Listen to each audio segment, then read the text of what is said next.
தக்காளி சாப்பாடு செஞ்சுக்கலாம். அதுக்கு தேவையான அளவு எண்ணெய் ஊற்றிக்கலாம். ஃபஸ்ட்டு எண்ணெய் சூடாயிடுச்சு. பட்டை, கிராம்பு, ஏலக்காய், சோம்பு, சீரகம்,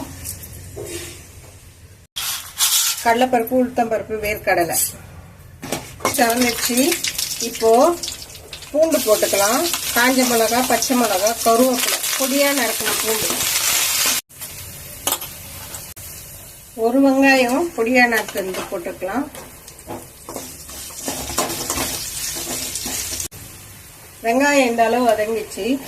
தக்காளி ஒரு 5 தக்காளி, பழுத்த தக்காளி கட் பண்ணி வச்சிருக்கேன், அதையும் போட்டுக்கலாம். தேவையான அளவு கல்லுப்பு. தக்காளி இந்த அளவு வதங்கிச்சு. மிளகாத்தூள், மஞ்சத்தூள், மட்டன் மசாலா.